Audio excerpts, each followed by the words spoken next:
choisi Jésus pour guider ma vie. Mon bien-aimé Jésus, il est à moi, je suis à lui. Je choisis Jésus pour guider ma vie. Mon bien-aimé Jésus, il est à moi. Gloire à Dieu, nous bénissons le Seigneur pour sa présence qui est très importante parce que nous sommes une église avec comme un Seigneur Jésus-Christ, la tête de l'église, notre maître, notre chef. Et nous le bénissons déjà pour sa présence au milieu de nous. Bien-aimé, celui à qui on a beaucoup pardonné, aime beaucoup.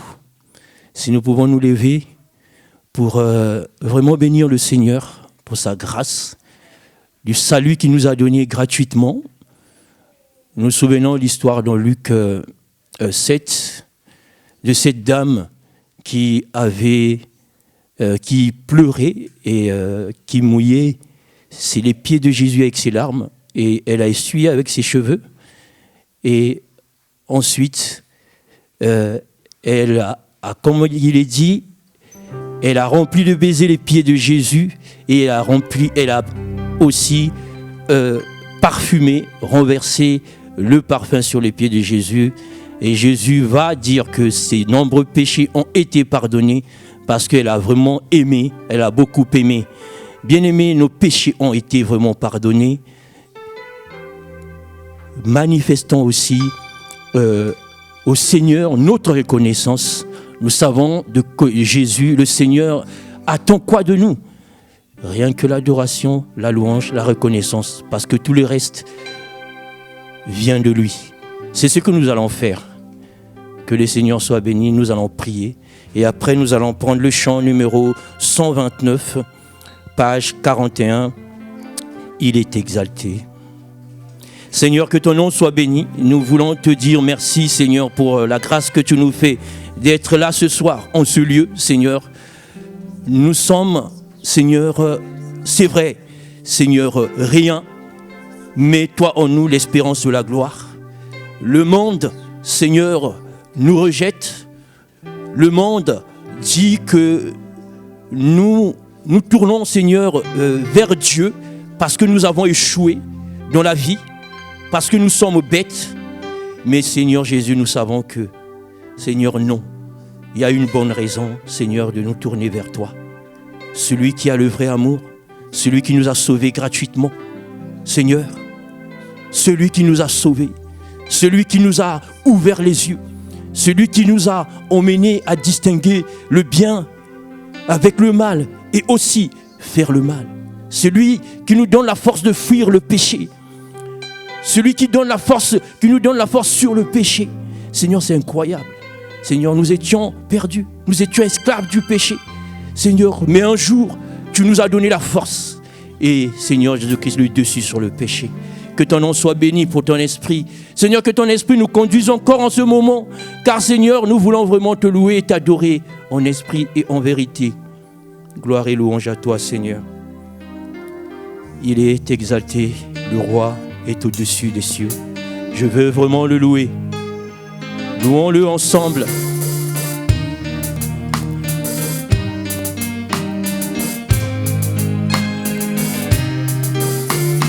Il est exalté, le roi est au-dessus des cieux. Je veux le louer. Il est élevé, à jamais exalté. Et je loue son saint nom. Il est Seigneur, sa vérité régnera. Tout l'univers se réjouit en son saint nom. Il est exalté.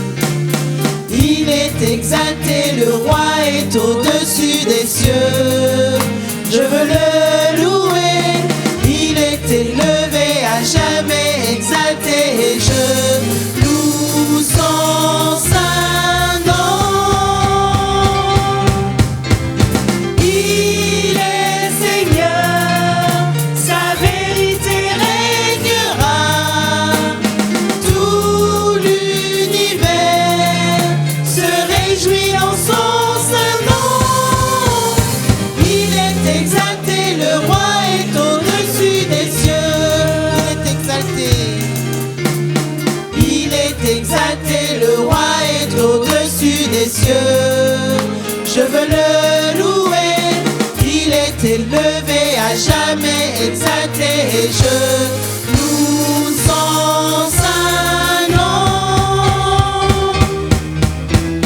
Il est Seigneur, sa vérité régnera. Tout l'univers se réjouit dans son saint nom. Il est exalté, le roi est au-dessus des cieux. Il est Seigneur. Il est Seigneur, sa vérité régnera. Tout l'univers se réjouit dans son saint nom. Il est exalté, le roi est au-dessus des cieux. Il est Seigneur. Il est Seigneur, sa vérité régnera. Tout l'univers se réjouit dans son saint nom. Il est exalté, le roi est au-dessus des cieux.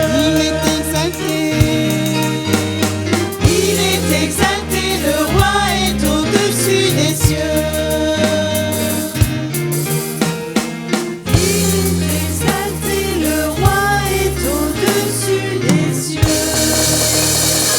Oui, les rois, nous allons acclamer pour le roi des rois. Il est le roi des rois. Quand Daniel va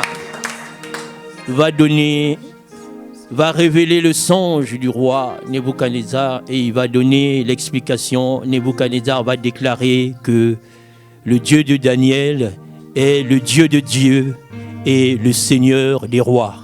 Donc un roi s'était incliné un jour et il était le plus grand roi qu'on puisse connaître. En tout cas, c'était le plus grand roi. Que le Seigneur soit béni, bien-aimés. Nous allons continuer à le louer en prenant le chant « Jésus est mon sauveur », chant numéro 180, page 53.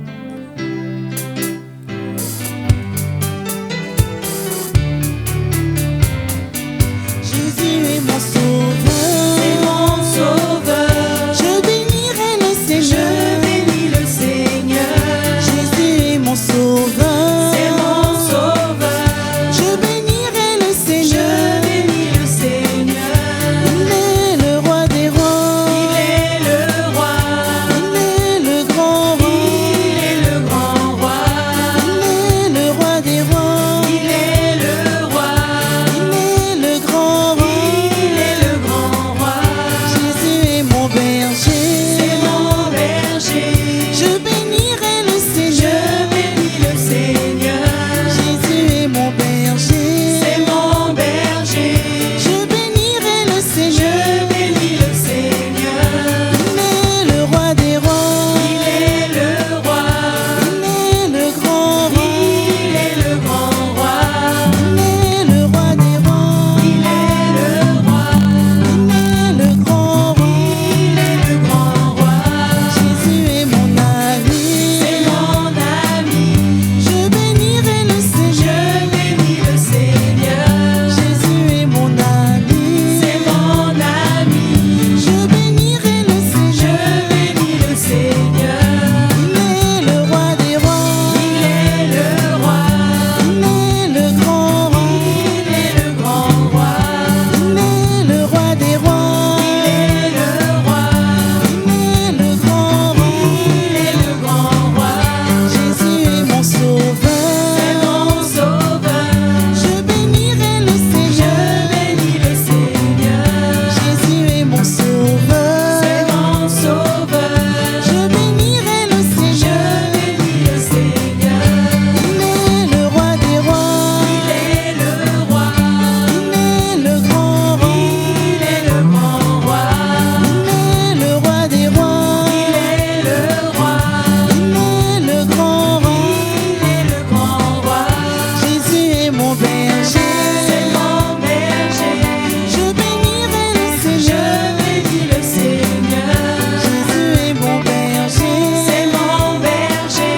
Je bénirai le Seigneur. Je bénis le Seigneur.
Gloire à Jésus.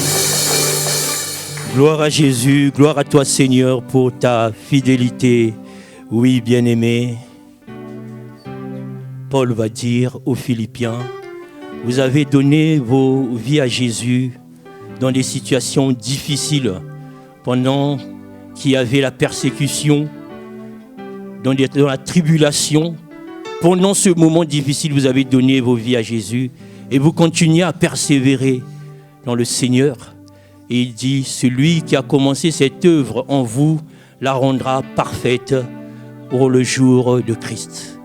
Bien-aimés, nous attendons ce jour-là.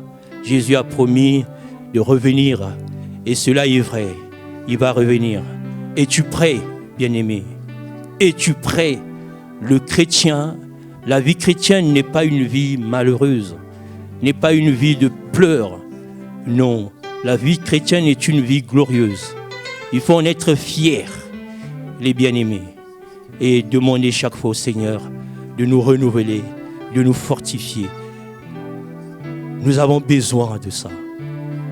Et souvent, le problème, c'est le fait de ne pas nous confier au Seigneur. Confions-nous au Seigneur. Et le Seigneur va renouveler en nous la joie, l'amour, la paix. Jésus revient. Es-tu prêt? Nous allons prendre le chant 188, page 55.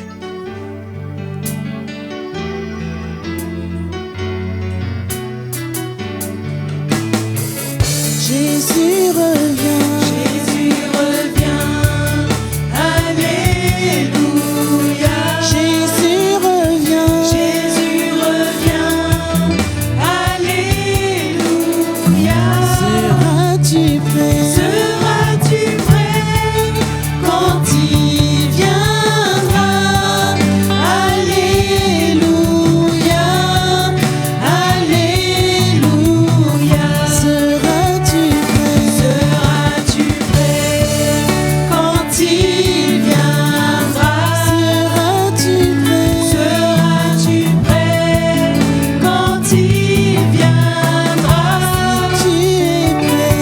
Tu es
à Dieu, Seigneur, nous bénissons ton Saint-Nom, Seigneur, nous bénissons ton Saint-Nom. Merci, Seigneur, pour l'œuvre de la croix, l'œuvre de notre délivrance, l'œuvre de notre autorité. Toi, Seigneur Jésus-Christ, qui nous a rendu, Seigneur, cette autorité, Seigneur, que tu as récupérée auprès, Seigneur Jésus-Christ, du diable. Seigneur, nous avions, Seigneur, l'homme a, Seigneur, échoué dans le combat.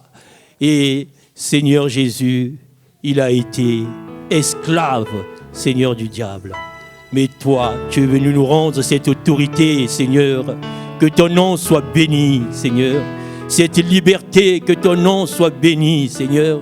Bien-aimés, nous allons entonner car le Seigneur va revenir. Cela est vrai. Et nous avons bien chanté avant. Bien-aimé, seras-tu prêt? Bien-aimé, nous allons prier. Nous allons prier pour dire au Seigneur de nous rendre toujours prêts. Que le Seigneur nous rappelle, que le Seigneur nous aide. Et bien aimé, nous allons aussi prier pour demander à notre âme et notre corps de se taire. Bien aimé, le salut est par grâce, mais par le moyen de la foi. Quand il y a une évidence, Dieu attend que nous puissions aussi dire oui. Mais si nous disons non, tout est clair. Comment le Seigneur va encore nous aider? Il y a une partie de notre part. C'est ce que nous allons faire pour dire au Seigneur, Seigneur, non, je ne veux pas rater ce moment-là. Viens me briser, prépare-moi. Seigneur, viens nous briser. Prépare-nous, Seigneur. Pourquoi attendre les moments difficiles pour dire je lâche tout? Seigneur, pourquoi attendre quand, Seigneur Jésus-Christ, nous sommes attaqués, on n'arrive plus à dormir parce que, Seigneur Jésus-Christ, on fait des mauvais songes pour dire oui, je lâche? Est-ce que ça, c'est en vrai, Seigneur Jésus-Christ, une vraie décision de foi? Seigneur, non. Nous voulons, Seigneur Jésus-Christ, le faire sincèrement. Seigneur, viens nous aider. Nous voulons être prêts. Viens nous aider. Nous voulons faire comme Marie avait dit aux gens, Seigneur, quand le vin, Seigneur, manquait, Marie a dit, allez voir Jésus, faites ce qu'il vous dira. Oui, Seigneur, nous voulons faire ce que tu vas nous dire. Nous voulons faire ce que tu vas nous dire. Que ton nom soit béni. Rends-nous prêts, Seigneur. Nous savons que tu nous aimes. Gloire et louange à toi, Père. Nous allons entonner, continuer à entonner Alléluia avant le retour du Seigneur en prenant le chant. Chantons Alléluia, chant numéro 56, page 21.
Le son des louanges remplit l'air.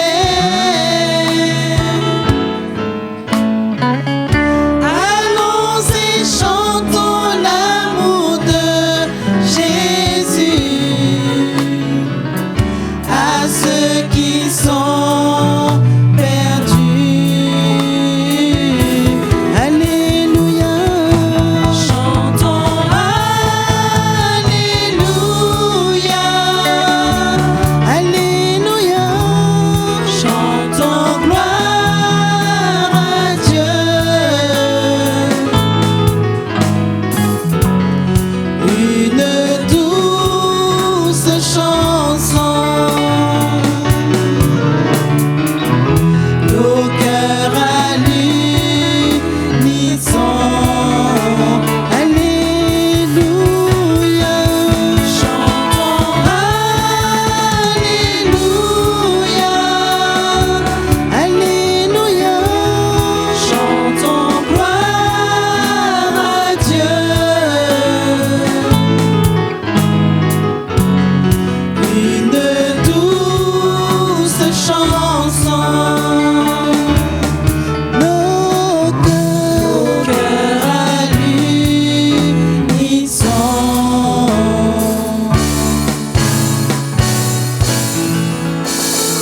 Gloire à Dieu, Seigneur, nous bénissons ton Saint-Nom. Merci pour ta présence. Merci pour ton amour, Seigneur, manifesté à la croix. Merci pour ta fidélité, Seigneur. Toi qui, jusqu'à maintenant, Seigneur, intercède pour nous. Toi, Seigneur Jésus-Christ, qui, dans ta vision, Seigneur, tu veux de notre salut. Que ton nom, Seigneur, soit béni. Merci, Seigneur, de nous aider à persévérer jusqu'au bout, Seigneur. Nous voulons vraiment te voir face à face. Nous te recommandons toutes choses. C'est ta parole, Seigneur, qui vient nous fortifier, qui nous montre le chemin. C'est pourquoi, Seigneur, viens encore nous enseigner. Que ce temps soit, Seigneur Christ, un temps de bénédiction pour nous, Seigneur. Que toute la gloire te revienne. Prends le contrôle de toutes choses. Dans le nom de Jésus, Père, nous t'avons ainsi prié. Amen.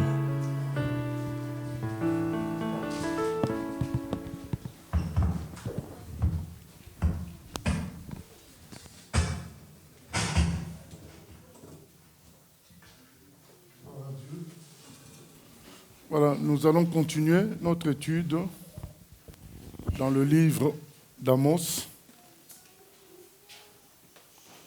Nous avions commencé donc le chapitre premier, le deuxième chapitre. Ça consistait dans l'annonce de jugement de Dieu par rapport au pays qui entourait Israël. Et ensuite, par rapport à Israël même, d'ailleurs, nous avons dit que Dieu montrait par là sa justice, puisqu'il sanctionnait autant son peuple que les autres nations. Et nous avions aussi dit que Dieu reste juge de toute l'humanité et tout ce que les pays font, un jour ou l'autre, ils seront jugés pour cela. Il y aura un jugement des nations, un jour. Voilà, donc le livre d'Amos le montre et bien d'autres livres. Moi, j'ai l'impression qu'à chaque fois que nous lisons ces prophètes-là, j'ai l'impression que ça se répète encore ce qu'on a déjà vu avec Jérémie, on a déjà vu avec Ésaïe, on a déjà vu avec Joël. Donc là, j'ai l'impression que c'est les mêmes paroles qui reviennent. Et donc, du coup, ça montre à quel point Dieu est bon pour répéter les mêmes avertissements pendant des siècles et des siècles, pendant des décennies. Il est vraiment bon, il n'y a aucun jugement de Dieu qui soit mauvais, même si parfois nous n'en comprenons pas les raisons. Et quand nous disons jugement, le frère Paul appelle aussi les épreuves des châtiments, des jugements. Donc parfois nos épreuves aussi, nous ne comprenons pas, mais nous considérons qu'il y a comme injustice alors qu'en réalité, ça fait partie du système de Dieu qui veut que la vérité aussi passe par les jugements. Donc nous allons continuer au chapitre 3, donc Amos, chapitre 3. Écoutez cette parole que l'Éternel prononce contre vous, enfants d'Israël, contre toute la famille que j'ai fait monter du pays d'Égypte. Je vous ai choisi, vous seuls parmi toutes les familles de la terre. C'est pourquoi je vous châtierai pour toutes vos iniquités. Deux hommes marchent-ils ensemble sans en être convenus? Le lion rugit-il dans la forêt sans avoir une proie? Le lionceau pousse-t-il des cris du fond de sa tanière?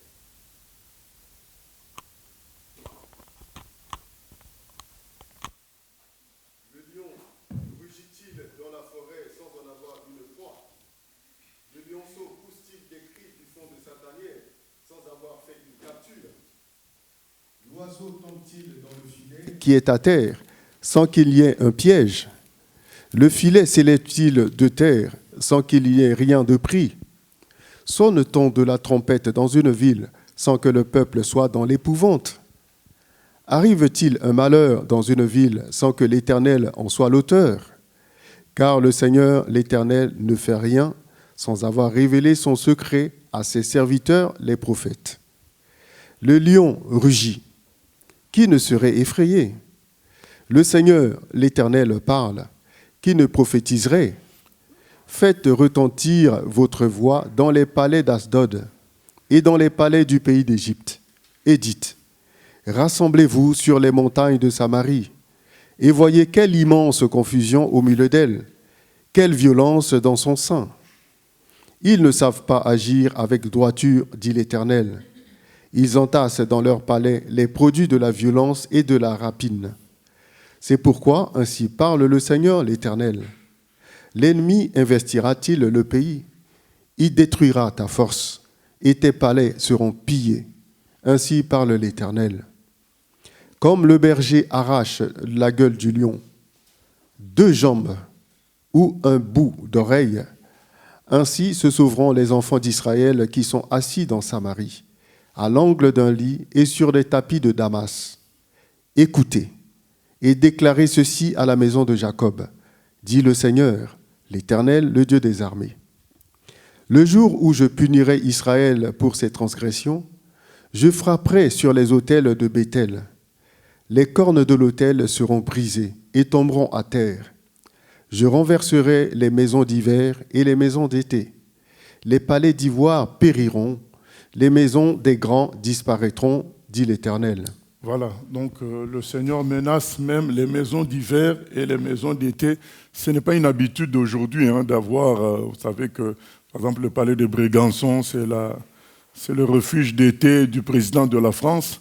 Voilà, donc ces gens-là ont des maisons d'été et des maisons d'hiver. Voilà, ils ne sont pas comme les animaux qui ont le même revêtement hiver et été, et comme les gens simples. Voilà, nous reprenons le début d'Amos 3, puisque tout à l'heure on n'entendait pas clairement. Donc on va relire jusqu'au verset 2. Écoutez cette parole que l'Éternel prononce contre vous, enfants d'Israël, contre toute la famille que j'ai fait monter du pays d'Égypte. Je vous ai choisis, vous seuls, parmi toutes les familles de la terre. C'est pourquoi je vous châtierai pour toutes vos iniquités. Voilà. Donc là, le Seigneur montre que le fait qu'il a choisi Israël fait qu'il va être beaucoup plus sévère envers lui.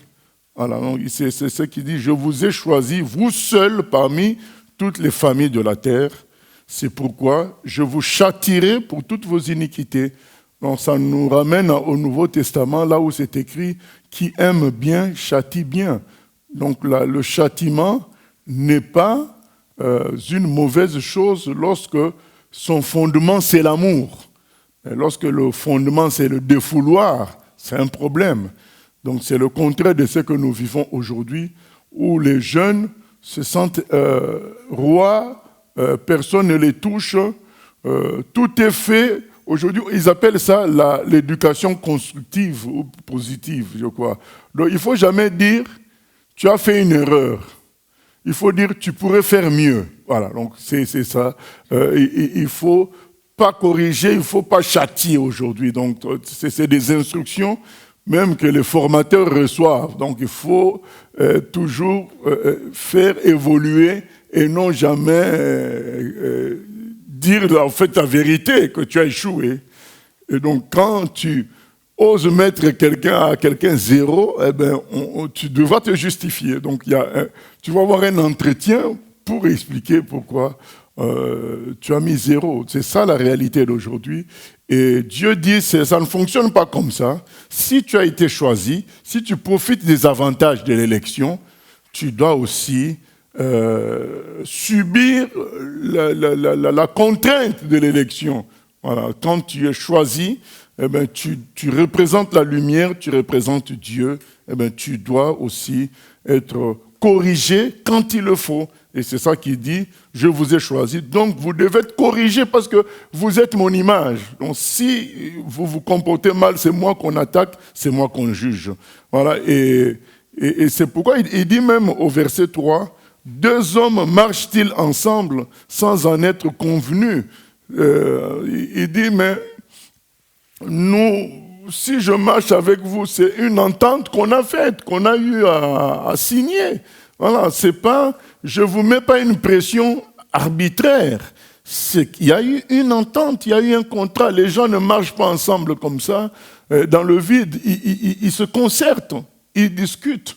Et ça nous rappelle aussi en même temps que bon, nous devons faire tout ça avec Dieu dans nos vies, dans tous les domaines, parce que souvent nous prenons des voies sans consulter Dieu, et quand ça ne marche pas, nous condamnons Dieu. Quand il y a un pépin, nous condamnons Dieu. Et ça prouve que, quelque part, nous n'avons pas fonctionné avec lui. Parce que si nous avons fonctionné avec Dieu, quand ça ne marche pas, on lui pose la question. On ne condamne pas. Parce que dans une organisation, il y a quand même un chef. C'est lui le chef, c'est lui l'organisateur. Bon, si nous nous sommes lancés dans une entreprise sans que il y ait un succès, nous n'allons pas condamner, nous allons poser la question d'abord, avant de condamner, à l'organisateur. Mais Dieu, qu'est-ce qui s'est passé? Qu'est-ce qui ne va pas? Mais nous avons l'habitude, nous, de nous en prendre à lui, alors que nous avons entrepris les choses par nous-mêmes. C'est très important de se concerter. Donc, par rapport aux gens, par exemple, qui vont en mission, qui construisent l'œuvre de Dieu, c'est très important de consulter Dieu, de gérer avec lui, puisqu'on ne peut pas marcher avec lui sans qu'il y ait eu échange. David, avant de s'engager dans une guerre, il consultait d'abord Dieu. Il consultait Dieu parce que après, s'il faut lui demander des comptes, ben, au moins, on a eu à travailler ensemble. C'est pourquoi à s'entendre, à faire alliance avant d'aller dans le travail. Voilà, c'est écrit, le lionceau pousse-t-il des cris du fond de sa tanière sans avoir fait une capture. Voilà. Que veut nous dire toutes ces deux versets-là? Deux hommes marchent-ils ensemble sans en être convenus? Oui. Question? Donc, j'ai une question. Je voudrais revenir sur... parce que j'ai deux Bibles qui ont des variantes. Des variantes. Donc, il faut dire, il y a deux mots qui ne sont pas les mêmes, mais pourtant c'est les mêmes versets dans les deux Bibles, concernant le Nazarien et Nazirien. Dans une des Bibles, c'est écrit Nazarien. Dans l'autre, c'est Nazirien. Donc, les gens peuvent penser que c'est la même chose. C'est Amos 2, 12. Oui, donc, dans deux Bibles différentes. Je t'écoute, oui. Donc, si tu pouvais un peu nous expliquer, parce que c'est deux mots différents. Mais pourquoi c'est la même? à ce niveau-là, ce n'est pas une grosse différence. Naziréen ou nazaréen, ce n'est pas une grosse différence. D'accord. Parce que Nazaréens, c'est les habitants de Nazareth. Non, mais à l'époque, ce n'était pas encore l'histoire de Nazareth, tout ça. Hein. Là, nous sommes de loin avant Jésus-Christ, plus de 1000 ans avant Jésus-Christ, environ.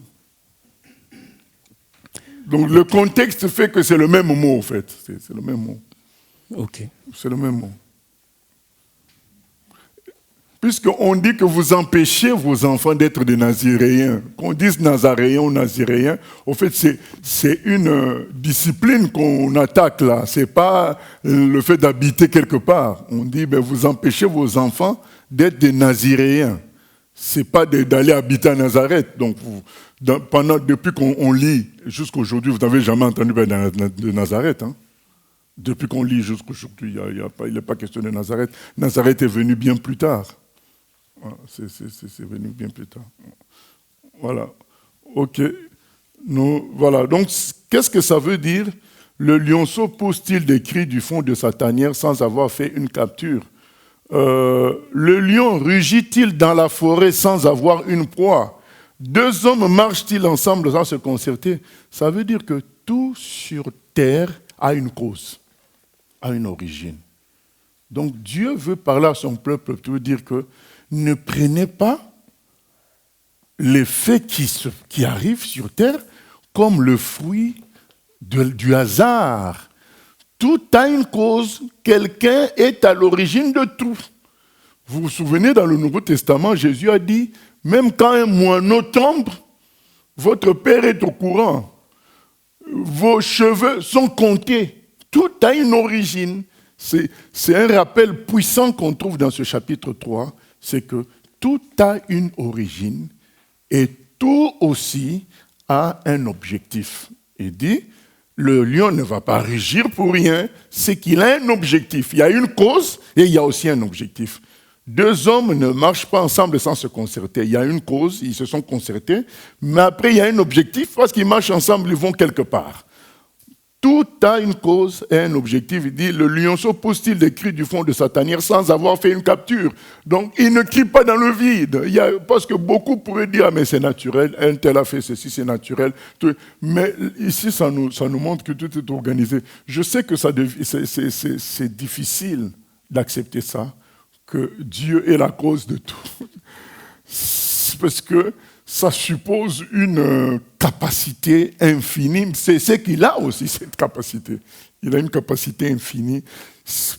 Pour moi, c'est une raison pour vraiment s'incliner devant Dieu, pour dire, ah, je ne veux pas entrer en conflit avec lui, je ne veux pas contester avec lui.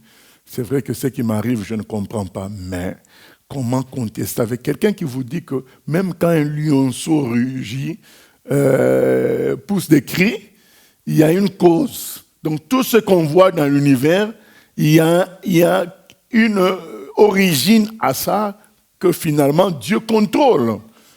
Il veut dire à son peuple de prendre au sérieux tout ce qui arrive, de savoir, considérer que Dieu est derrière tout. Voilà, c'est parce que les gens finissent par croire que c'est le hasard, les choses se passent tout seuls, même des chrétiens. Alors que si vraiment nous croyons en ce que nous lisons là, ça va nous donner une assurance, puisque tu te dis que même Dieu est au contrôle de tout, finalement.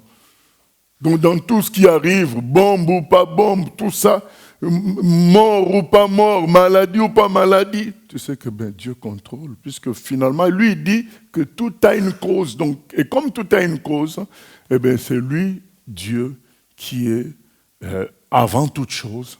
Donc, c'est comme si il créait son monde à tout moment. Voilà. C'est tout ce qu'on vit, c'est comme un don de Dieu à chaque fois qui se renouvelle. Tout a une cause, tout a une origine, tout a une explication. Nous n'avons pas toujours ces explications-là, mais ça nous renseigne sur le fait qu'il y en a. Voilà.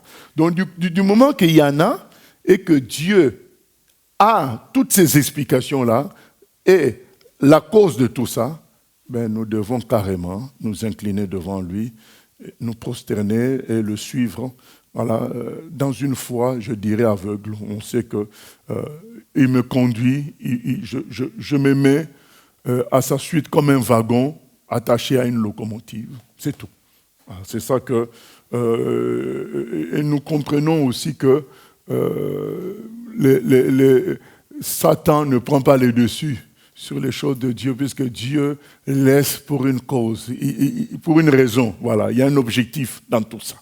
Tout ce qui arrive, les guerres, les massacres, les maladies, il y a un objectif dans tout ça. Rien n'est pour rien.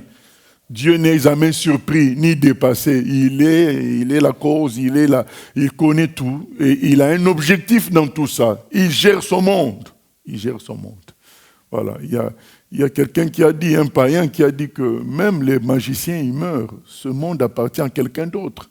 Vous vous souvenez, je vous avais raconté les gens d'un orchestre de mon pays d'origine, ils avaient fait la magie, ils avaient bougé le pays avec leur musique, au point que dans une ville, ils avaient débarqué, ils avaient décrété que le lendemain, tous les jeunes doivent se vêtir en sac de farine. C'était ça la mode. Ils ont décrété une mode et le lendemain, tous les jeunes de la ville étaient habillés. Ils se sont fait coudre rapidement des vêtements avec les sacs de farine et ils se sont habillés avec ça. Tellement ils avaient cette magie-là était puissante. Mais à un moment, ça s'est tari, plus rien. Et ils sont partis renouveler le contrat chez le féticheur. Arrivés près de la maison du féticheur, ils voient une Land Rover aller dans le sens inverse. Ils arrêtent, comme dans ces endroits-là, il n'y a pas beaucoup de véhicules. Mais qu'est-ce qui se passe? Eh bien, nous amenons, c'est le féticheur qui a la fièvre, 40 degrés, on l'amène à l'hôpital. Oh, ils étaient étonnés, mais le féticheur aussi tombe malade? Oui, ce monde appartient à quelqu'un d'autre. Parce que quand quelqu'un vous a donné une telle puissance, vous bougez tout un pays. Mais lui tombe malade, comme tout le monde. Ils leur ont dit, mais attendez-le chez lui, le temps qu'on le soigne, on va le ramener. Mais quand ils sont revenus, c'était pour dire qu'il est mort. Il était mort. Déjà, ils étaient étonnés qu'il tombe malade. Et quand il meurt, mais il meurt, oui, il meurt. Comme Staline est mort, comme Mao. Je dis souvent que beaucoup de gens de cette époque sont préservés. Ils n'ont pas connu les vrais dictateurs. Quand on parlait de Mao, de Staline, ça c'était la dictature. Tout ce qu'on voit aujourd'hui n'est rien du tout par rapport au niveau de dictature de ces personnes-là. C'était comme des dieux. Mais un jour, ils sont tombés malades. Déjà Mao, il avait des problèmes de dents. Vous voyez, un dictateur comme ça avec des dents pourries quand même. Voilà. Donc ça montre que l'homme est l'homme, il n'y a qu'un seul Dieu. Et ça doit nous parler à nous tous. Nous ne sommes pas extraordinaires. Il n'y a que Dieu qui est Dieu. Voilà, c'est cela. Il est la cause de tout. Il maîtrise tout. Donc même quand vous voyez quelqu'un s'agiter, des pays s'agiter, ils passeront, Dieu restera toujours. Voilà. Il est... D'ailleurs, il y a le verset d'aujourd'hui de la fin du chapitre 4. C'est un verset que j'avais reçu sans avoir lu le chapitre 4. Mais quand j'ai lu ça, j'ai dit, mais tiens, c'est extraordinaire, mais nous allons le lire à la fin. Nous continuons, c'était pour dire que tout a une cause et a un objectif. Voilà, et ça va continuer ainsi. Je laisse l'ancien continuer à partir du verset 6. Sonne-t-on de la trompette dans une ville sans que le peuple soit dans l'épouvante? Arrive-t-il un malheur dans une ville sans que l'Éternel en soit l'auteur? Donc il est la cause de tout. Allons, continuons. Car le Seigneur, l'Éternel, ne fait rien sans avoir révélé son secret à ses serviteurs, les prophètes. Voilà, qu'est-ce qu'il veut dire? Il veut dire que quand les gens parlent de lui, ça aussi c'est un élément important. Quand les gens parlent de lui, ce n'est pas par leur imagination. Nous sommes d'accord, il y a des escrocs, mais il n'y a pas que des escrocs. Et parfois même ces escrocs-là peuvent parler au nom du Seigneur sans s'en rendre compte. Voilà, quand Dieu a décidé. Mais ce que lui veut dire, que quand les gens parlent de lui, ce n'est pas dans le vide. C'est ce qu'il veut dire. Donc quand il dit que l'oiseau, verset 5, tombe-t-il dans le filet qui est à terre sans qu'il y ait eu un piège? Il y a toujours une source de tout. Donc quand les gens prêchent, il y a, le frère Pierre a dit ça dans 2 Pierre 1, 20, 21, il dit que c'est inspiré par le Saint-Esprit que les gens ont parlé de la part de Dieu. Voilà. Il ne faut pas négliger la parole de Dieu quand ça sort. Il dit, ça sort de moi. Ça peut sortir d'un enfant. Un jour, on était en Suisse, en pause. Je ne sais pas, à l'époque, Confiance avait quel âge? Peut-être 2 ans ou 3 ans. Et on a rencontré un chrétien compliqué qui a commencé à sortir des théories. Et puis l'enfant lui a dit, mais vous connaissez la vérité. Donc nous étions déstabilisés, nous tous, mais pas plus que le monsieur. Quand il a entendu ça, je peux vous dire qu'on a vu qu'il a été décomposé. Juste cette phrase-là, l'enfant qui ne... C'est comme si elle ne suivait pas, mais à un moment donné, elle dit à ce monsieur-là, un enfant de 2 ans, 3 ans, elle dit à ce monsieur-là, et la vérité, comme ça dans le vide, le monsieur a été déstabilisé, et c'est comme s'il a avoué son échec, quoi. C'est vraiment ça. Donc, Dieu, quand il veut parler, c'est ce que ça veut dire, ce que nous sommes en train de lire. Car le Seigneur ne fait rien sans faire parler d'abord les prophètes. Il ne fait rien. Il va annoncer son action. Toujours. Même à travers un enfant, il va attaquer, il va parler, d'une manière ou d'une autre. C'est vraiment sérieux. Et c'est pourquoi c'est un appel à être attentif. Attentif, puisque tout ne se fait pas pour rien. Combien de fois les pensées du jour ont coïncidé avec ma journée? Combien de fois? Donc tu te dis, mais finalement, Dieu connaît les journées à l'avance et il prévient. C'est important d'être attentif à Dieu. Il parle d'une manière ou d'une autre, il dit, il ne fait rien sans avoir révélé son secret à ses serviteurs les prophètes. Le lion, verset 8, oui, on sait. Le lion rugit. Qui ne serait effrayé? Le Seigneur, l'Éternel, parle. Qui ne prophétiserait? Faites retentir votre voix dans les palais d'Asdod et dans les palais du pays d'Égypte. Et dites, rassemblez-vous sur les montagnes de Samarie et voyez quelle immense confusion au milieu d'elle, quelle violence dans son sein. Ils ne savent pas agir avec droiture, dit l'Éternel. Ils entassent dans leurs palais les produits de la violence et de la rapine. C'est pourquoi, ainsi parle le Seigneur, l'Éternel. L'ennemi investira le pays. Il détruira ta force, et tes palais seront pillés. Ainsi parle l'Éternel.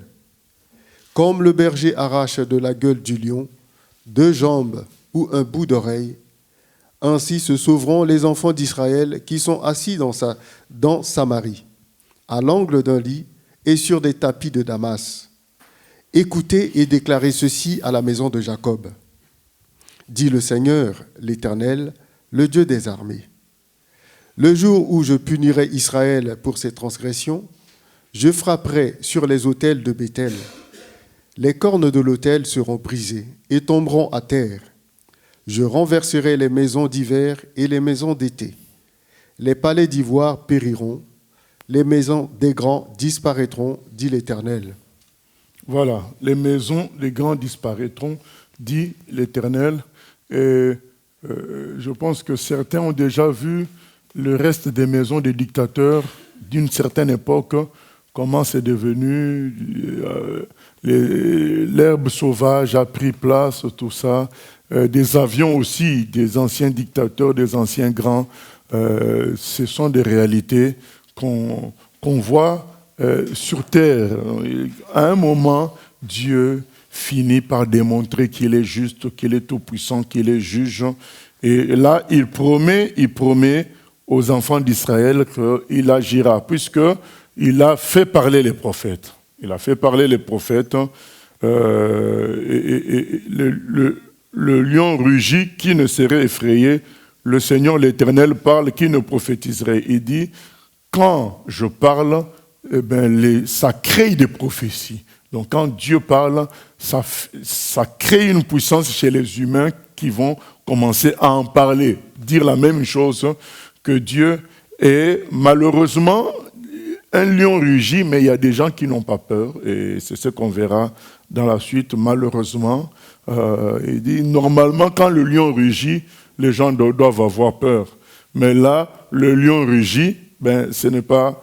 on voit que les gens sont habitués et ils ne craignent rien du tout. Il dit, rassemblez-vous sur les montagnes de Samarie. Donc là, nous savons bien qu'il parle de quoi. Quand il dit, rassemblez-vous, il parle de quel royaume? Sur les montagnes de Samarie. Nous savons là clairement, quand on dit Samarie, il s'agit du royaume du Nord, avec les 10 tribus. Donc là, comme nous avions dit, que Amos était quelqu'un qui habitait dans la zone de Juda, mais il a prophétisé essentiellement par rapport au royaume du Nord, pas au royaume du Sud. Donc, ce qui montre que même si les deux royaumes étaient séparés, mais Dieu considérait toujours que c'était le même peuple. Voilà, c'est cela. Et là, il continue à prophétiser essentiellement par rapport à Israël, donc le royaume du Nord, en disant rassemblez-vous sur les montagnes de Samarie et voyez quelle immense confusion au milieu d'elle, quelle violence dans son sein. Ils ne savent pas agir avec droiture, dit l'Éternel. Ils entassent dans leur palais les produits de la violence et de la rapine. Voilà. Dieu dit, mais on voit les conséquences de leur mauvaise religion. Voilà, la mauvaise religion entraîne le désordre, la violence, les rapines, les escroqueries. On voit les conséquences de la mauvaise religion. On ne peut pas dire nous avons la bonne religion, mais finalement, dans notre environnement, il n'y a que rapine, vol. Et c'est ce que certains dénoncent, même des païens dénoncent dans un certain nombre de pays africains où il y a dans une rue 5 églises, dans une rue 8 églises. Voilà. Mais pourtant, la rapine, le vol, le pillage, l'escroquerie, ça fait partie du mode de vie de ces endroits-là.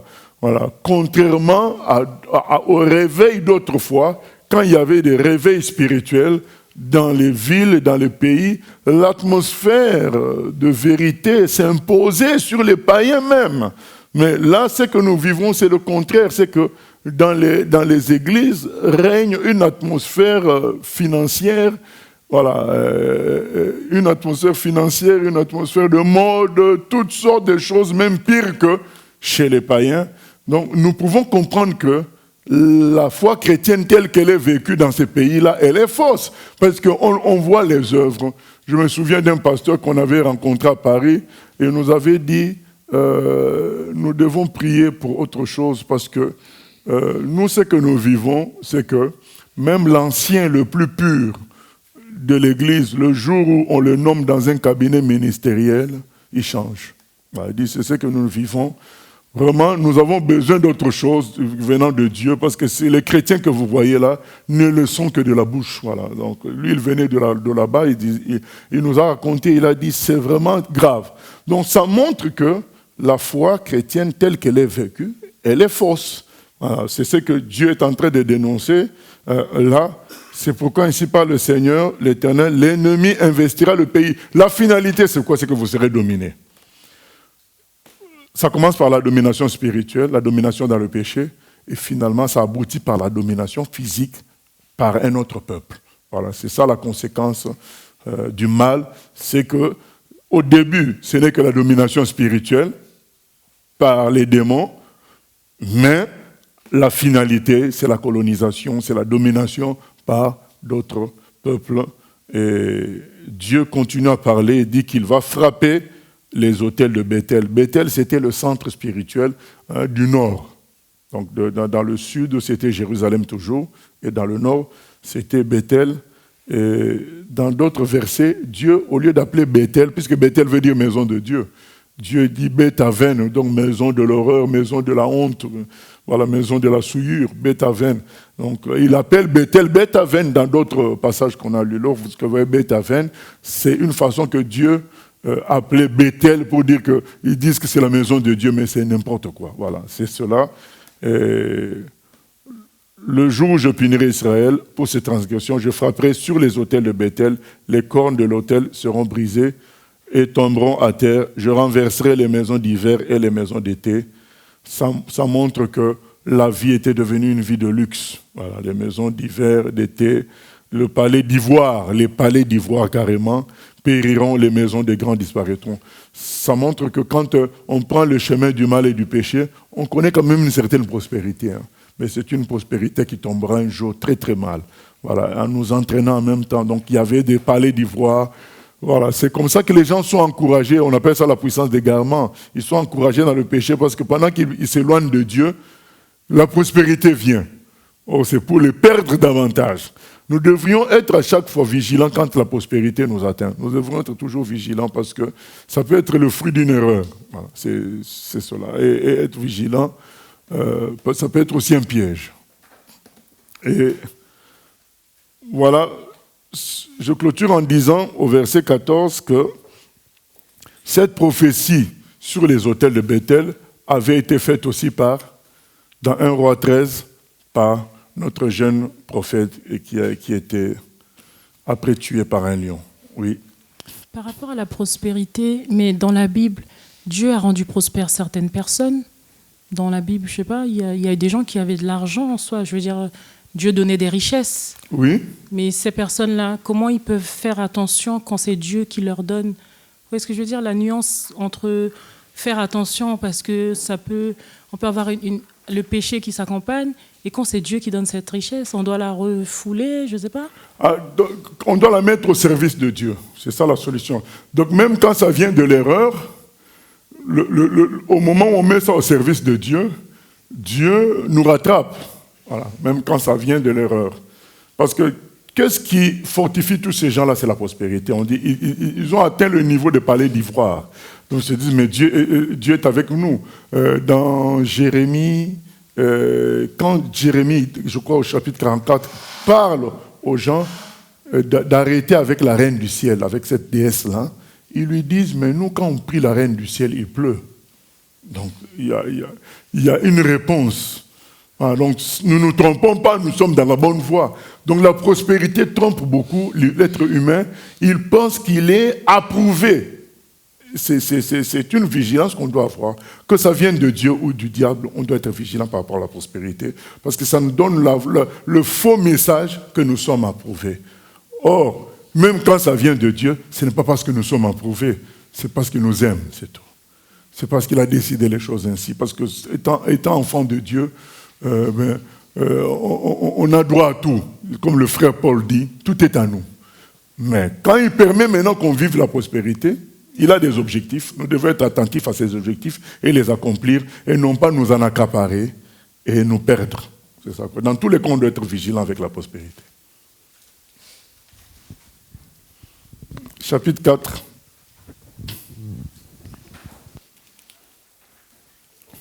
Écoutez cette parole, génisse de Bazan, qui êtes sur la montagne de Samarie, vous qui opprimez les misérables, qui écrasez les indigents, et qui dites à vos maris, apportez et buvons. Le Seigneur, l'Éternel, l'a juré par sa sainteté. Voici, les jours viendront pour vous, où l'on vous enlèvera avec des crochets, et votre postérité avec des hameçons. Vous sortirez par des brèches, chacune devant soi, et vous serez jetés dans la forteresse, dit l'Éternel. Voilà, donc là, le Seigneur condamne les femmes. Voilà, il condamne les femmes qui encouragent leur mari dans l'erreur. Voilà. Une femme qui va te dire, oh, mais tu vois pas, le directeur adjoint, il est plus riche que toi, c'est toi le directeur. Donc c'est ça, des conseils de ce genre-là.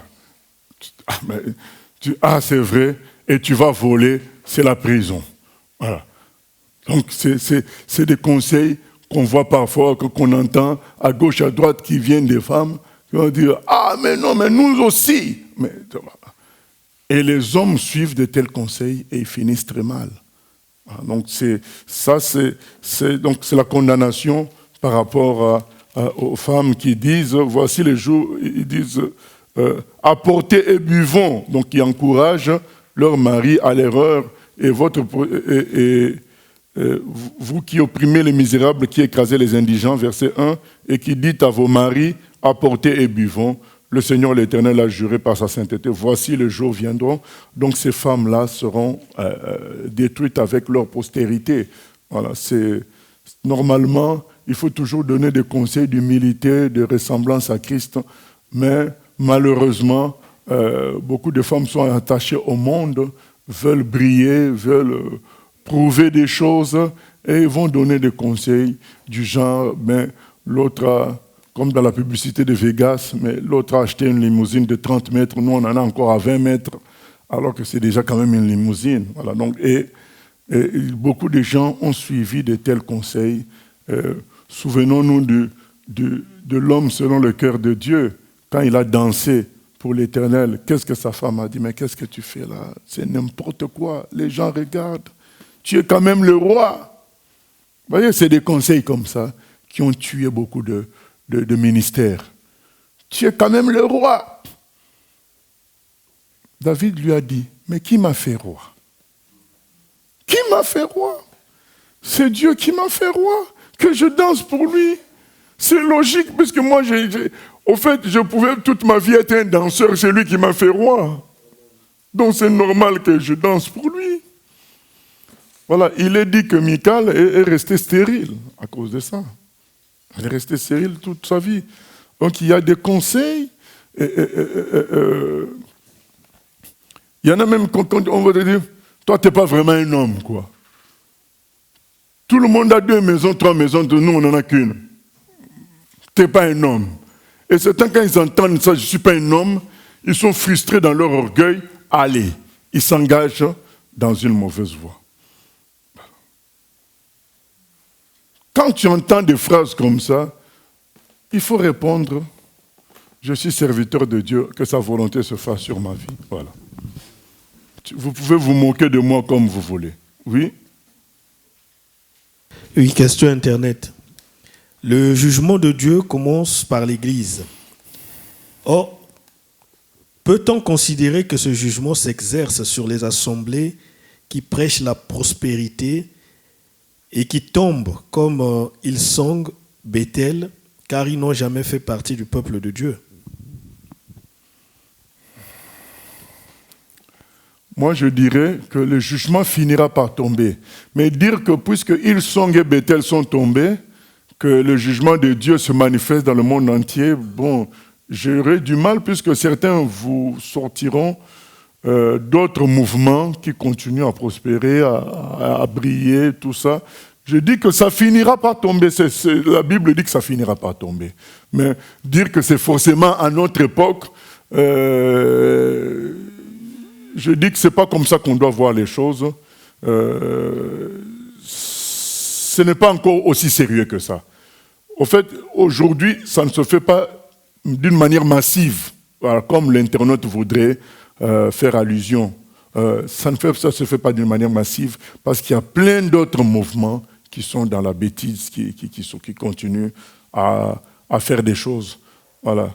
Et là, dernièrement, on avait vu les soirées pyjama à ICC, tout ça, et là, maintenant, c'est ils distribuent des prospectus pour la Saint-Valentin.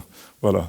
Voilà. Vous voyez des trucs comme ça, mais malgré tout ce que les gens disent, ils continuent à faire leur bêtise tranquillement. Donc, carrément des prospectus sur la Saint-Valentin.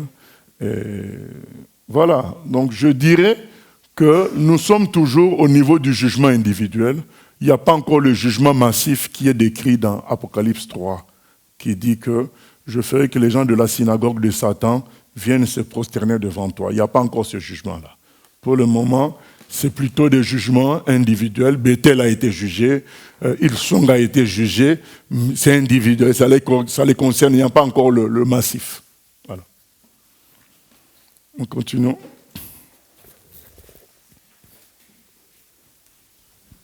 Verset 4. Allez à Bethel et prêchez.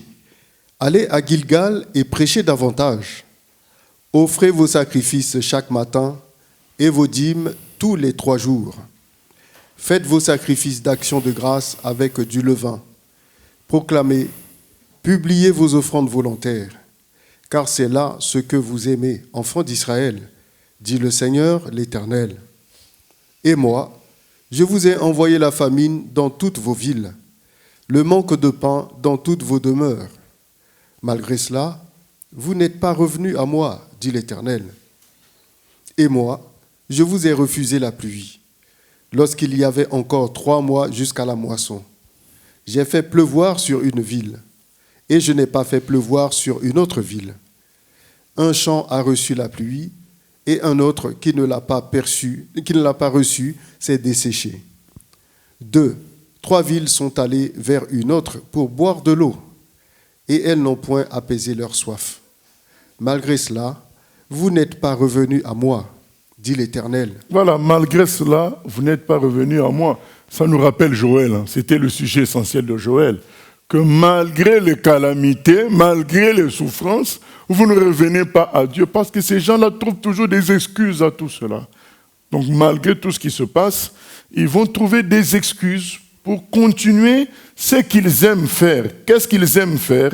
Ils aiment, verset 4, aller à Bethel, pécher, aller à Gilgal, pécher davantage. Au fait, c'était les lieux spirituels, Gilgal et Bethel.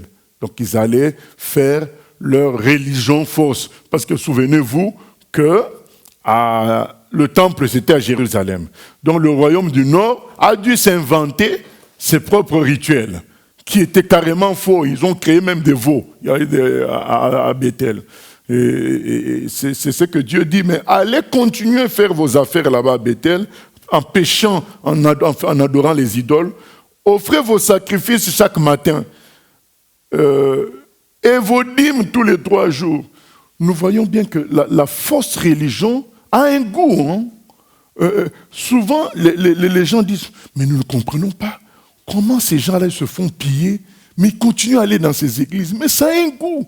Quand tu viens, tu donnes l'argent comme ça, tu te sens fort, tu te sens proche de Dieu. Donc la fausse religion a un goût. Il ne faut pas penser que c'est difficile, parce que nous on se dit, mais puisque c'est que tu es dans la vérité, c'est pourquoi tu as l'impression que c'est difficile. Mais quelqu'un qui est berné, quelqu'un qui pense que c'est en donnant comme ça qu'il s'élève, pour lui il est vraiment tranquille.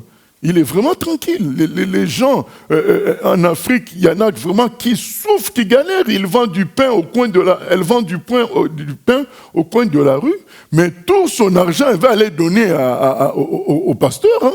Mais parce qu'elle se sent valorisée. Il y a eu un discours qui a pris dans leur cœur. Ils aiment ça. C'est ce que Dieu dit. Vous aimez ça. Faites vos sacrifices. D'action de grâce, verset 5, avec du levain. Donc, ils font des sacrifices, des rituels. Proclamez, publiez vos offrandes volontaires. Vous voyez, toutes sortes de dons de sacrifices. Il dit, car c'est là ce que vous aimez, enfants d'Israël. L'être humain n'aime pas la grâce. La grâce lui enlève l'honneur. Il n'aime pas la grâce, l'être humain. Il veut des sacrifices. Il veut faire des choses. Il n'aime pas la grâce et l'humilité devant Dieu. Il n'aime pas l'être humain. Donc, dans tous les systèmes où on lui propose des sacrifices, des offrandes, des actes, tu vas le trouver là, en plein dedans, même si ça le détruit. Mais il aime ça, puisque ça l'élève lui-même. J'ai beaucoup sacrifié, j'ai beaucoup fait, ça l'élève lui-même. C'est ce que l'être humain... Donc ne nous étonnons pas, parce qu'il y en a qui s'étonnent. Mais comment Oui, mais parce que l'être humain aime l'élévation. Et dans cette forme dans cette façon de faire, il se sent élevé. Il se sent élevé. C'est ça la réalité. C'est pas moi qui le dis. On dit, c'est ce que vous aimez. C'est là ce que vous aimez. On dit soirée pyjama. Donc la personne va chercher donc... pyjama de Gucci, donc se dit mais là-bas ils vont me sentir. Voilà, donc c'est ça la réalité. Donc on se dit mais comment ils peuvent accepter des choses comme ça? Mais c'est parce que tu es sorti, toi tu as accepté la grâce, tu te sens zéro et tu veux que Dieu te porte. Mais il y a quelqu'un qui se sent fort. Et quand on rajoute encore pyjama, alors il dit, mais je vais chercher le pyjama qui frappe. C'était plus ou moins des couleurs roses et beige ce jour-là. Oui, oui. Oui, pasteur, par rapport à ce que tu viens de dire, on pourrait penser que l'homme, même dans la société, alors après dans l'église, je ne sais pas, mais est partisan un peu du moindre effort. Donc moins l'humain en fait, mieux il se porte. Donc là, c'est un peu contradictoire avec le fait de faire des actions, de même aller chercher l'argent pour aller donner. Alors que normalement, enfin, on voit même dans la société aujourd'hui de nos jours, les gens ne sont pas emprunts à faire, à donner, à faire des efforts pour obtenir plus. Enfin, en tout cas. Mais parce qu'ils ne sont pas dans un système religieux.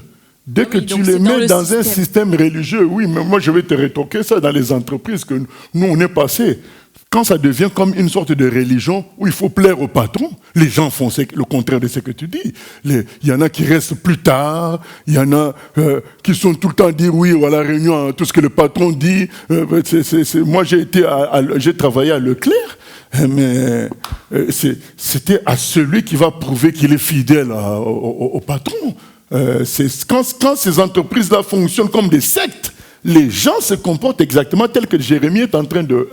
Amos est en train de décrire. Alors là, la limite avec l'histoire en entreprise, c'est pour gagner plus, ça peut s'entendre. Pas forcément pour gagner plus, c'est être vu, bien vu, félicité, bien vu du patron. Bon, pas alors, forcément mais pour maintenant, gagner plus. dans un système religieux, finalement, ces personnes-là perdent, puisque par exemple, ils vont peut-être se démunir dans leur mais foyer. C'est toi qui as la conception qu'ils perdent. Eux, ils se disent, je suis élevé, j'ai donné, j'ai fait ceci, je fais cela.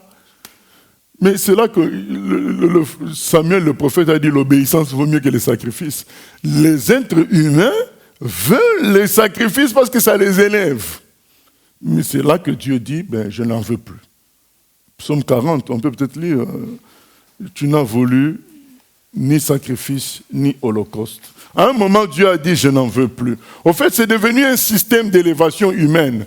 Ce ne sont plus des sacrifices comme toi tu souhaites, qui fait que tu sacrifies, tu as mal, mais parce que tu reconnais Dieu. Je crois à partir du verset 7, peut-être, Psaume 40. Verset 7. Tu ne désires ni sacrifice, ni offrande. Tu m'as ouvert les oreilles. Tu ne demandes ni holocauste, ni victime expiatoire. Voilà. Donc, Dieu en a eu marre des sacrifices et des offrandes. Parce que ça contribuait à l'élévation humaine. Mais quelqu'un qui a la vérité voit ça comme une dépense inutile. Mais pas pour quelqu'un qui est dans ce système-là. Lui, il voit ça comme une élévation, une gloire. Et la gloire a plus de puissance que même l'argent. Vous allez voir des gens, il est millionnaire, mais quand il arrive quelque part, il y a aussi Pelé, Maradona ou bien Messi, tu vas voir la différence. Donc, lui, il sera ignoré complètement. Ce sont ces gens-là qui sont... Et tu vois quelqu'un qui a l'argent, mais qui se sent frustré. Parce que la gloire, c'est supérieur à tout ça. Et quand quelqu'un fait ces sacrifices-là, il se sent glorieux, il se sent Dieu. Voilà, maintenant, c'est moi qui supporte Dieu, qui tient l'œuvre de Dieu. Et Jésus a dit, Dieu en a eu marre, et il a décidé que ce soit son Fils qui soit le vrai sacrifice, qui vienne pour être crucifié à la croix. Voilà. Tous les autres sacrifices devenaient de la religion, et ça continue jusqu'à aujourd'hui. Les gens, pour eux, c'est comme ça qu'ils montrent qu'ils sont des bons chrétiens, des chrétiens forts, en refusant la grâce et en cherchant les félicitations de Dieu à travers les œuvres. C'est écrit, c'est ça que vous aimez. C'est ça que l'être humain aime. Il aime la chair, les efforts qui valorisent la personne. Il n'aime pas que ça soit facile. Donc, parce qu'il n'y a pas d'honneur. Il n'y a pas d'honneur. Et c'est ça la réalité. Oui. Oui, mais pasteur, en quelque sorte, est-ce qu'il n'y a pas un effet aussi d'environnement ? Parce que je prends un exemple. Si tu arrives quelque part, toi tu te prends pour quelqu'un et que personne te calcule, tout le monde t'ignore, à quel moment tu as le temps de te sentir quelqu'un ? Il y a des moments, des fois, il y a des gens, dans leur milieu où ils font un peu le showbiz, tout ça, ils arrivent dans un autre endroit, tu n'es même pas connu. Donc il y a un effet aussi, on va dire, environnemental, j'ai envie de dire. Oui, mais ça n'excuse pas que c'est mauvais. Oui, même quand c'est mauvais, mais je veux dire que c'est les gens qui t'entourent, limite, qui élèvent tout ça. Si tu vas quelque part, personne ne te connaît. Je prends un exemple, tu quittes un milieu où c'est les showbiz, tu dois tout montrer, tout ça. Les gens, ils sont juste, on va dire, affolés de voir ce que tu as. Tu pars quelque part, personne ne te connaît. T'as beau Mais tu as le avec... souvenir de ce qu'on te faisait là-bas, tu chercheras à faire répéter ça toujours. Oui, mais tu vas t'agiter pour rien, j'ai envie de dire, parce que les gens là-bas ne te connaissent pas. On va dire dans Oui, mais tu vas chercher. Quand ça ne marchera pas, tu fuis. C'est ce qu'on remarque. Il y a des gens qui viennent comme ça, dans le but qu'on les remarque, et puisque nous ne les avons pas remarqués, ils se sont éloignés de nous. D'accord. Voilà, donc ils vont continuer partout où ils vont aller, ils vont chercher l'endroit où ils vont se faire remarquer.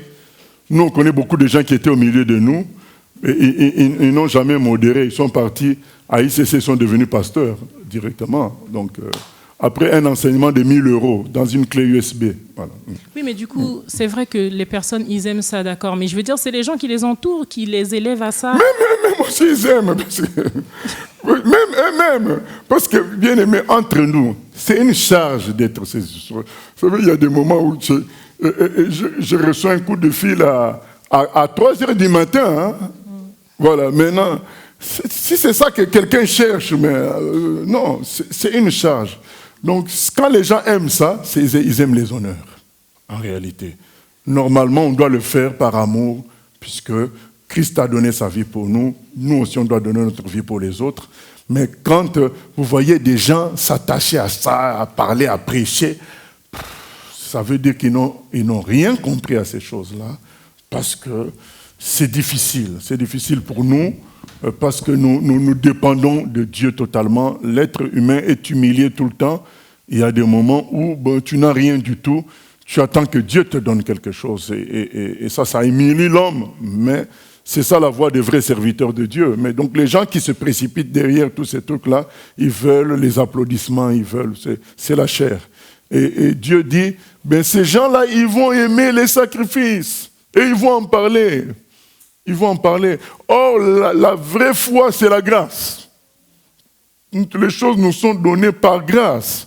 Mais l'être humain n'aime pas la grâce parce qu'il n'y a pas de félicitations derrière la grâce. Il n'y en a pas. Puisqu'on t'a donné gratuitement, pourquoi te féliciter? C'est ça, c'est pourquoi nous n'aimons pas la grâce. Nous devrions aimer la grâce, même si ça nous enlève l'honneur. C'est le système que Dieu a choisi pour nous sauver.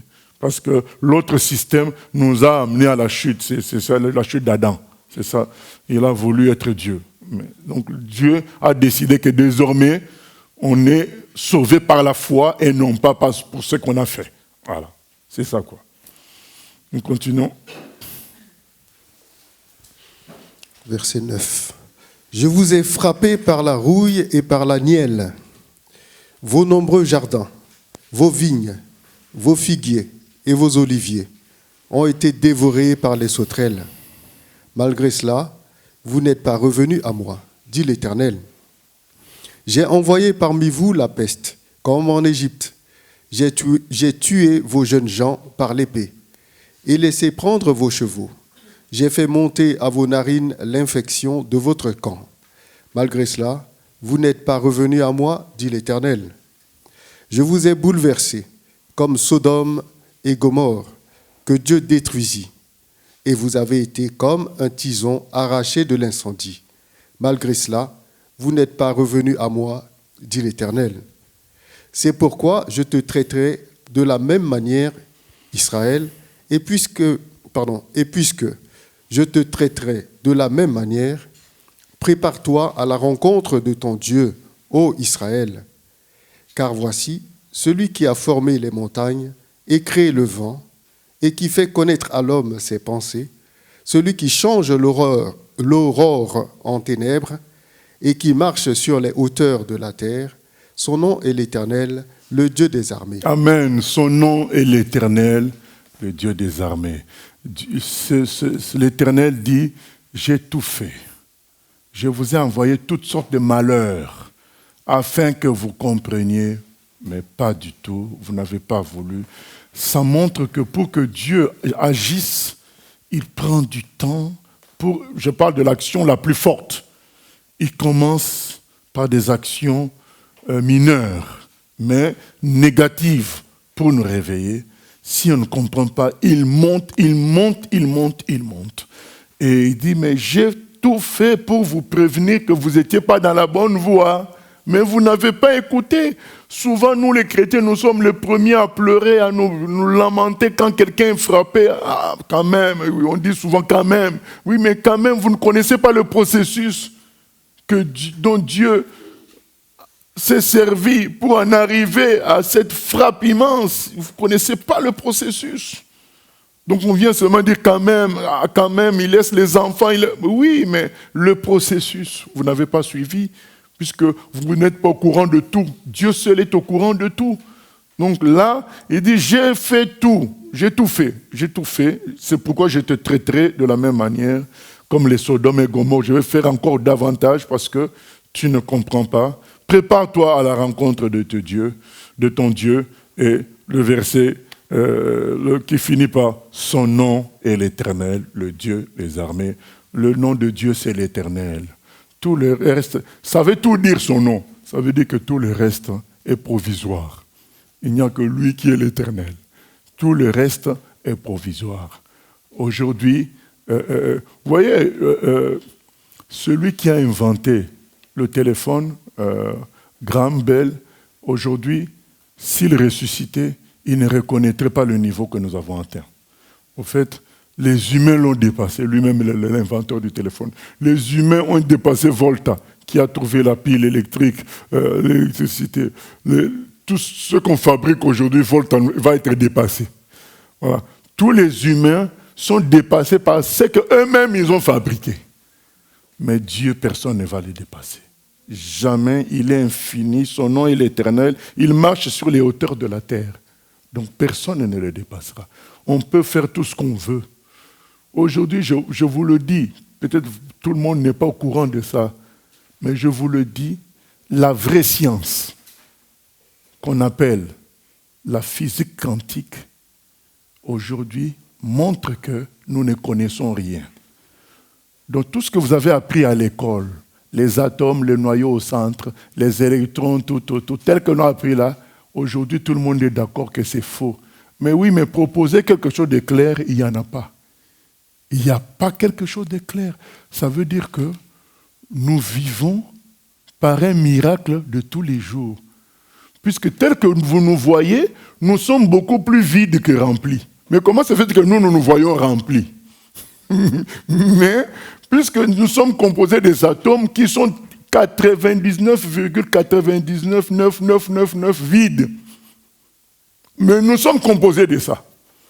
Donc nous sommes vides au fait, puisque ce qui nous compose, les briques qui nous composent, sont à presque 100% vides. Mais comment se fait que nous sommes solides? Ben ça, personne ne vous donnera une explication claire. Tout ce qu'ils font là, c'est tourner en rond, donner quelques équations comme ci, comme ça. Normalement, s'ils étaient simples, ils devraient reconnaître que Dieu existe. Pour que tout ce que nous voyons fonctionne, quand tu connais la physique quantique, tu sais que Dieu existe. Parce que c'est trop bizarre. C'est trop bizarre, la physique quantique. Ce qu'on découvre aujourd'hui, mais c'est tellement bizarre qu'on aurait mieux fait de ne pas connaître ça. Parce que Salomon l'a dit, hein, plus tu connais, plus ça devient un problème pour toi. Effectivement, c'est devenu un problème. La physique quantique est devenue un problème pour les scientifiques parce qu'ils ne peuvent pas expliquer tout ce qu'on voit. Tellement ce qu'ils constatent est mystérieux et compliqué. C'est compliqué.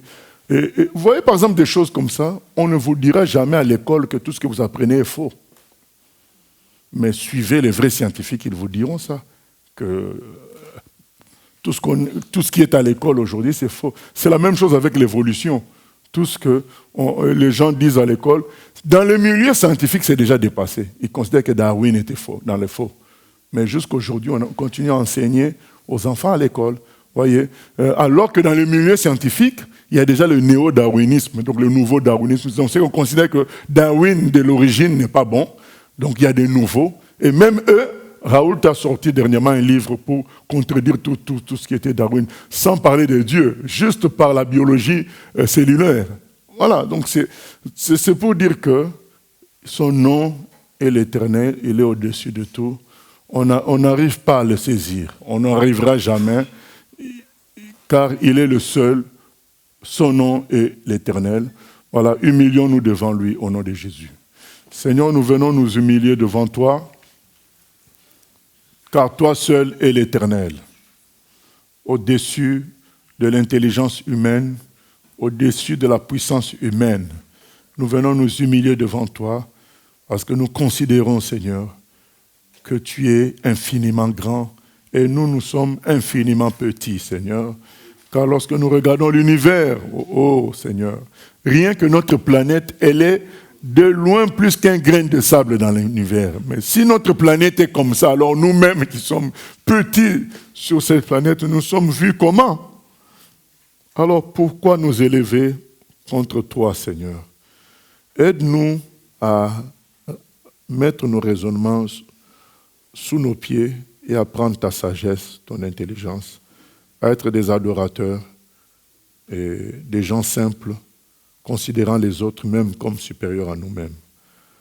Merci Seigneur de nous aider à ne pas faire comme les enfants d'Israël qui ont reçu des avertissements multiples sans prendre garde. Nous voulons considérer tous tes messages et les mettre en pratique. Aide-nous, Papa, au nom de Jésus. Amen. Gloire à Dieu.